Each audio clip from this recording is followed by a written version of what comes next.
Selamat sore, Shalom, salam sejahtera kita sekalian. Rekan-rekan media yang kami hormati,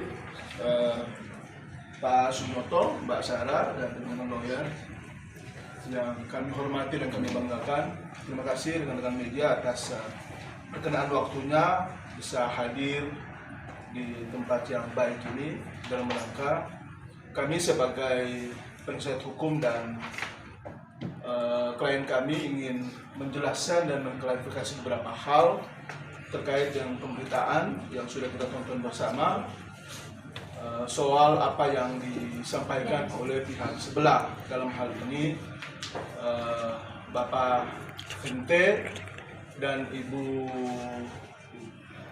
LS beserta penasihat hukumnya.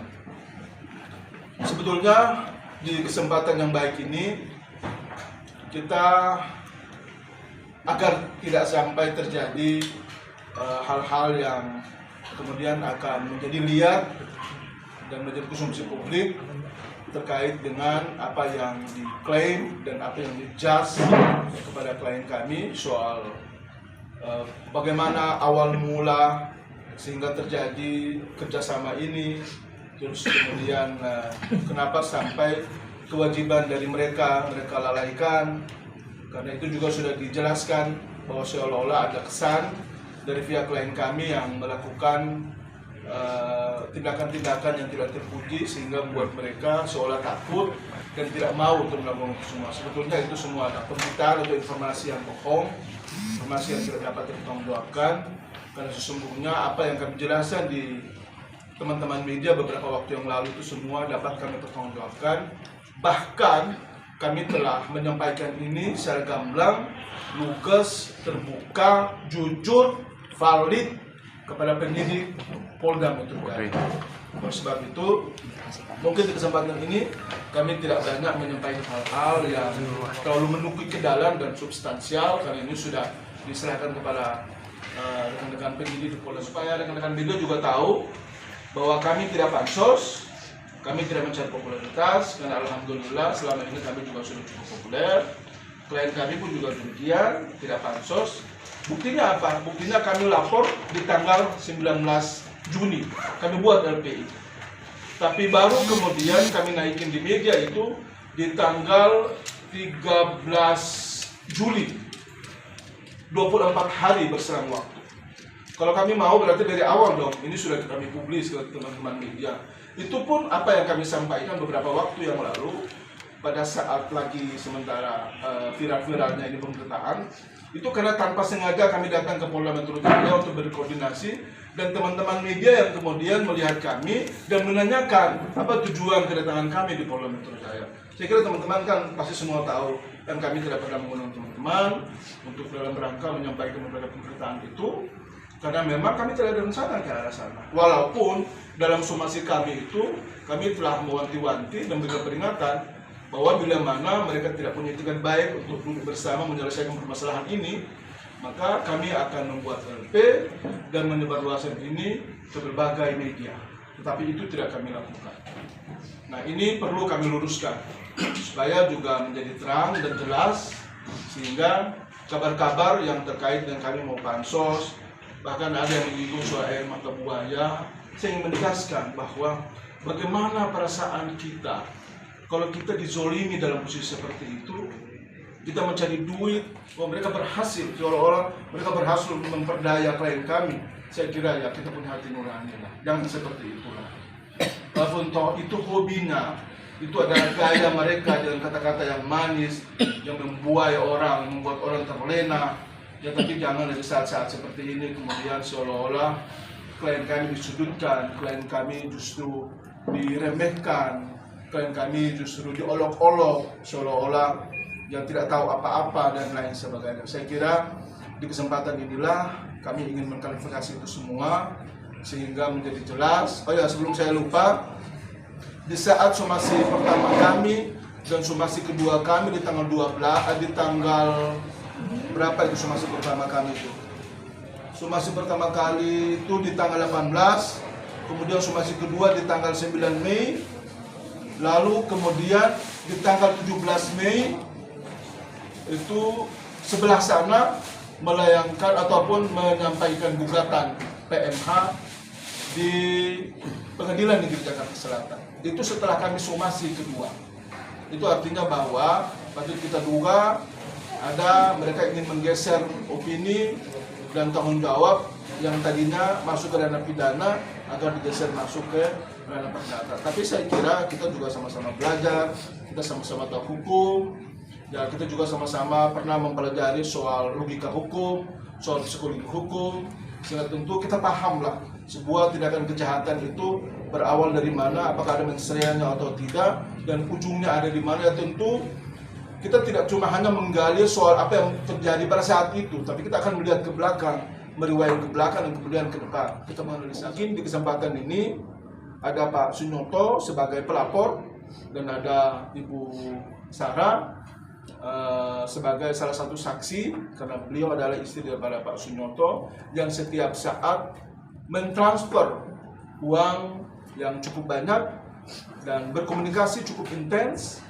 dengan pihak sebelah sana, sehingga mungkin beliaulah yang tahu persis bagaimana awal mereka bertemu, kemudian sampai pada akhirnya terjadi dugaan tindak pidana penipuan itu akan dilakukan oleh pihak sebelah.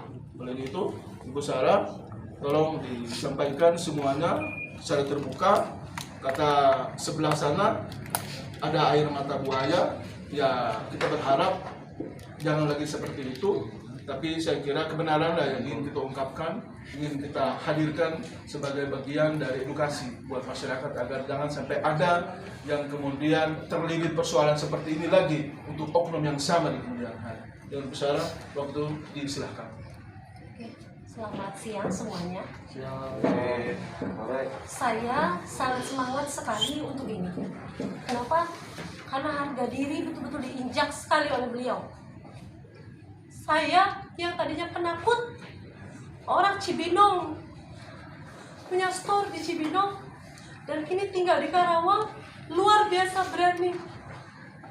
Saya tidak akan menangis sebenarnya, tapi maaf sekali, karena merewind kejadian demi kejadian, saya tidak bisa tahan dengan semua ini. Saya izin pada Bapak lawyer dan Bapak Sinyo selaku suami, kenapa saya menjelaskan bukan mau pansos teman-teman, tapi semua kegiatan banyak sekali komunikasi dengan saya. Saya adalah orang yang didoktrin teman-teman. Saya adalah orang yang menjadi saksi bahwa kejadian ini sangat luar biasa sekali. Saya akan menjelaskan dari awal. Beliau bilang bahwa kejadian pertama adalah di bandara. Saya mengatakan bandara adalah pertemuan tidak sengaja. Sekali lagi, fitnah luar biasa yang dilayangkan kepada kami karena bandara adalah kejadian tidak sengaja. Bukan disengaja atau diatur waktunya. Dan ini pun bukan hanya kami berdua yang bertemu, tapi semua staf kami, staf perusahaan kami itu bertemu dengan beliau. Hanya saja saya hanya memegang bukti ini. Ini adalah salah satu staf saya tahun 2018 bulan Oktober. Tidak ada niat sekalipun untuk ketemu beliau. Dan ini masih ada orangnya sampai detik ini bekerja dengan perusahaan saya. Oke, jadi kalau yang beliau katakan dari awal ketemu di bandara sudah ada maksud, tidak ada maksud. Saya klarifikasi. Tidak ada niat dan tidak ada obrolan apapun di sini yang mengenai bisnis atau apapun itu. Setelah ini. Jadi saya tidak mau ada fitnah setelah ini. Tidak ada komunikasi setelah ini. Saya tidak punya nomor beliau. Tidak tahu apa-apa. Yang saya tahu adalah karena beliau ada di Facebook, maka kita follow Facebooknya. Di MT, Mario Teguh. Kita follow dia dan tidak sengaja 2021 ada YouTube seperti ini. Saya yakin teman-teman media pun tahu. Beliau mengadakan link Zoom. Sorry, bukan YouTube, tapi link Zoom di Facebook. Seperti ini. Saya yakin teman-teman media sering lihat kalau beliau sering mengadakan yang namanya Zoom mengenai trading net 89. Dan saya menjadi salah satu yang ikut korban di dalam net 89. Setelah menonton nonton tayangan Zoom di Facebook beliau sebanyak 2-3 kali, saya beranikan untuk chat ke salah satu leader di Net 89. Itu adalah komunikasi pertama saya ketika setelah melihat Zoom. Sekali lagi, bukan saya chat beliau, tidak punya saya nomor beliau ataupun istri beliau. Ya, jadi setelah ada trading tersebut, akhirnya kita masuklah dan saya menjadi salah satu korbannya beliau. Kurang lebih 1 miliar rupiah, saya bawa bukti transfer semuanya. Kurang lebih 1 miliar rupiah, saya transfer cicil, ada yang 350 juta, ada yang 150 juta, saya tidak bisa unjukin semua. Tapi totally, saya punya bukti 1 miliar lebih yang saya transferkan ke PT SMI Net 89 karena menonton Zoom. Dan saya yakin bukan saya saja korban dari menonton Zoom. Saya yakin itu. Oke, setelah itu, karena saya masuk dengan nominal yang banyak, otomatis saya panik. Betul nggak teman-teman? Saya pasti panik. Akhirnya saya minta dimasukkan ke grup leader, yang dimana di situ ada istri beliau. Sekali lagi, ada istri beliau di dalam grup, yaitu grup leader Net 89. Saya bisa buktikan.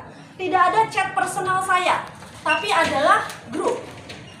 Saya harus tutup chat, tapi di sini ada grup leader Net 89. Enggak. Sorry, karena ini ada nomor teleponnya, saya tutup pakai handphone ya. Sorry. Ada grup leader Net 89. Dan di sini ada salah satu beliau di dalamnya. Beliau siapa? Istri beliau. Oke. Bukan hanya saya yang chat beliau, melainkan banyak sekali orang di dalam grup. Beberapa bulan setelah saya ikut, net itu tutup. Karena saya itu ikut akhir 2021.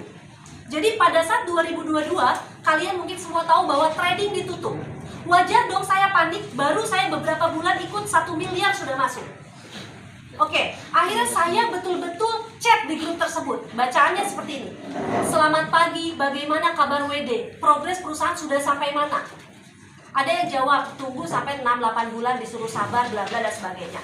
Kenapa saya tanya beliau? Karena di chat leader, saya masih punya banyak buktinya bahwa beliau selalu mengirimkan bahwa orang-orang downline di bawah beliau itu semuanya cair. Saya bingung, kenapa Hawken bisa cair? Sedangkan punya saya tidak cair. Setelah itu, karena saya panik dong, karena setiap hari ada chat di grup leader, beliau mengirimkan downline-nya cair, maka saya memberanikan diri untuk chat beliau. Oke, saya tunjukkan ya. Saya bilang gini, betul saya tanya kabar. Sekarang logikanya kita mau chat orang masa langsung jebret PT SMI, betul nggak? Saya pasti nanya kabar. Selamat siang, assalamualaikum ibu. Bagaimana kabarnya? Semoga ibu sehat selalu, bahagia. Ibu SMI, bagaimana soal di sana? Apakah ibu tahu dengan skemanya? Dan menurut pendapat ibu soal itu, bagaimana tentang itu? Karena terus terang memberku sama sekali belum ada yang cair. Memberku di sini adalah keluarga besarku. Keluarga besarku, mami, papi, dan semuanya.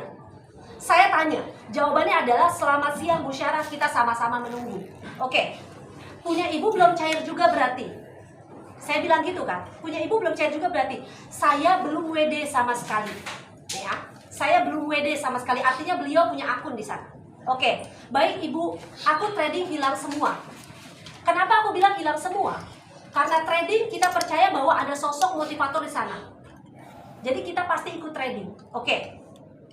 Saya belum WD sama sekali kata beliau. Member sudah ratusan cair. Beliau yang bilang ya, member sudah ratusan cair, ratusan juga selesai WD all. Ini kata beliau. Aku bilang, ya Allah ibu, bagaimana ya uangku? Aku bilang kayak gitu. Tapi aku bersyukur ya ibu, aku masih bisa hidup dong. Aku masih bisa hidup, aku bersyukur. Aku bilang, dia bilang saya hanya masuk uang dingin, tidak ada uang kebutuhan yang saya depo. Jalani hidup, jalan terus. Semoga bantuan finalnya baik ya. Dia masih ngomongin bantuan final. Saya hanya masuk uang dingin, kata dia. Tidak ada kebutuhan yang saya depo. Iya sama ibu, aku juga bersyukur untuk hal itu. Nah intinya di sini adalah kita ngomongin trading. Saya chat beliau lagi, betul saya chat beliau, tapi ngomongin trading teman-teman. Tidak ada ngomongin yang lain. Saya tanya, ibu bagaimana tentang trading, bagaimana tentang trading. Dan ada statement di sana saya ngirim hadiah ke dia. Maaf teman-teman, saya punya perusahaan. dimana setiap kita mau lebaran pasti kita ngasih hampers ke orang-orang yang kita anggap kenal, kita anggap baik, kita anggap tahu siapa itu, kita pasti kirim. Jadi tidak ada niat apapun atau saya menspesialkan seseorang, karena semua orang bagi saya spesial. Orang yang kita kenal adalah spesial. Oke, tiba-tiba tanggal 13 ada yang chat saya. Jadi sebentar teman-teman, nanti kita kasih lihat biar tidak ada dusta di antara kita. Biar tidak ada dusta ya. Saya mau langsung dari handphone, kenapa? Karena saya tidak mau motong-motong chat. Saya punya 1.200 lebih lembar. Yang ini menjadi bukti di kepolisian. Tidak ada dusta. Saya orang kampung. Saya bangga jadi orang Cibinong, tapi saya jujur. Tidak ada dusta di sini. Oke. Fitnah sekali yang bilang bahwa saya yang menghubungi dia duluan. Demi apapun saya bersumpah bahwa beliau yang menghubungi saya tanggal 13 Agustus 2022. Dan beliau menanyakan masalah bisnis saya karena beliau merasa pernah dapat hampers. Siapa yang tidak bangga dihubungi oleh orang yang kita anggap baik di media sosial? Siapa yang tidak bangga? Di hari itu saya mau lihat pameran mobil ke Jakarta. Dan dia bilang bagaimana bisa ketemu hari ini. Saya siap jika itu harus dibuka suaranya. Rekaman suara itu saya siap untuk membuka. Jika Bapak Kepolisian Republik Indonesia ingin membuka rekaman telepon, saya siap. Karena tidak ada dusta di sini. Oke. Tanggal 13 Agustus, sorry. Saya tidak tahu kalau ternyata faktanya seperti ini. Tanggal 13 Agustus dia chat saya. Dan tanggal 13 Agustus saya tidak menanyakan apapun, dia langsung chat. Bu, ini ada surat edaran net. Ibu pegang ya. Kita tidak bisa dituntut. Kesalahan dan kewajiban bayar balik dana member ada pada perusahaan robot trading. Mungkin pada saat beliau kirim ini adalah karena saya pernah bilang bahwa kasihan member-memberku. Kasihan maksudnya keluargaku. Aku bilang ke beliau adalah member. Saya di sini alhamdulillah. Tapi bagaimana uang keluarga saya? Ya, kita orang normal ya. Saya tidak mau ada dusta. Saya sudah bilang, Bu, ini pameran masih lama. Nggak apa-apa, Bu Sarah, saya tinggal di situ kok. Saking pengen ketemunya sama saya tinggal di situ kok. Dan ada Pak Rahmat di situ. Dia bilang begitu. Saya punya buktinya dan ini siap saya bawa. Siapa itu Pak Rahmat? Pak Rahmat, dia bilang adalah staf atau asisten, saya pun tidak tahu. Itu yang selalu komunikasi kita bertiga.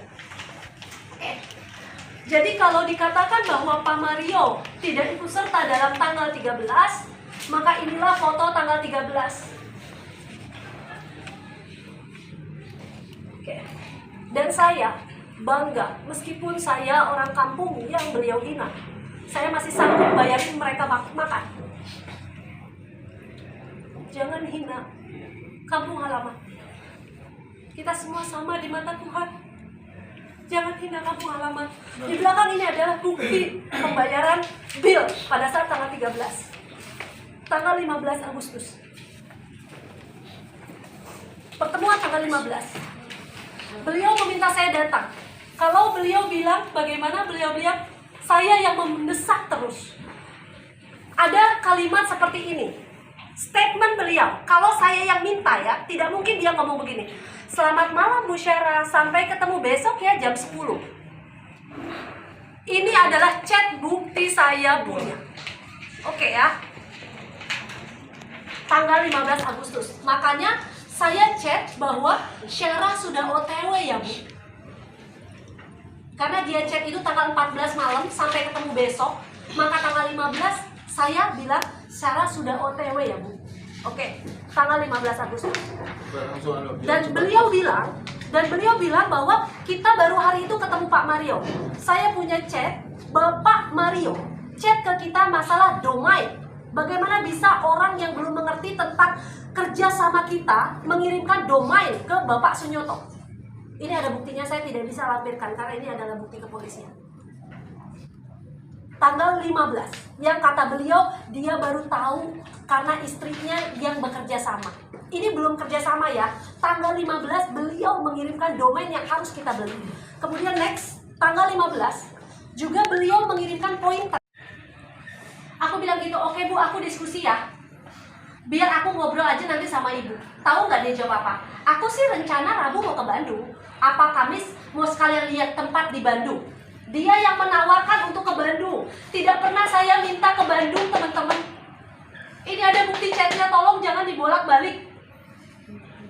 Apakah kami sekalian lipat? Aku dong, pasti aku jawab boleh bu. Tidak mungkin aku jawab nggak boleh. Boleh bu, malah lebih dekat ke Bandung. Karena saya orang Karawang ya mas, semua mbak. Saya orang Karawang, artinya dari Bandung, dari Karawang lebih dekat ke Bandung. Saya jawab boleh. Dia tanya, mau Kamis atau Sabtu? Kalau Jumat aku nggak bisa, kata dia. Saya jawab, Kamis aja deh bu, kalau weekend takut macet ke sana, kasihan anak-anak. Saya bilang, emaknya kerja terus. Dengan polosnya saya bilang gitu, oke next. Itu tidak terlalu penting. Dan ini, maaf saya harus buka karena beliau bilang tidak ada bujuk rayu. Tanggal 15 Pak MT yang bikin masalah rumah cantik Kanemochi. Beliau bilang beliau tidak tahu menahu, yang kerjasama adalah Bu Lina Teguh. Bapak, mohon maaf saya harus buka ini. Karena Bapak berbicara seperti itu sambil mentertawakan kami. Kami adalah rakyat kecil, Pak, yang tidak ingin seperti ini. Apalagi sampai dibilang pansos. Saya tidak berani buka sosial media. Mbak Sarah, ini sebelum tanda tangan. Jauh sebelum tanda tangan. Ini bujuk rayunya. Di sini ada tulisan 10 miliar, teman-teman bisa baca. Mana? 10,2 miliar. 10,2 miliar. Kalau beliau tidak ada di dalam sini, tidak mungkin kami mau ngeluarin uang miliaran rupiah. Dan saya berani, siapapun orang IT yang jago, lacak handphone saya, tanggal berapa ini diambil. Kami berani, siapapun, IT lulusan luar negeri manapun, lacak bukti saya. Oke, di sini tidak ada Pak RT megang spidol, saya punya. Tanggal 15. Mohon maaf Bapak, saya harus buka ini. Sebenarnya saya tidak mau perpanjang seperti ini. Tahan.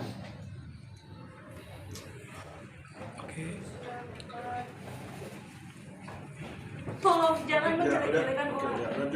Oke, ini tanggal 15.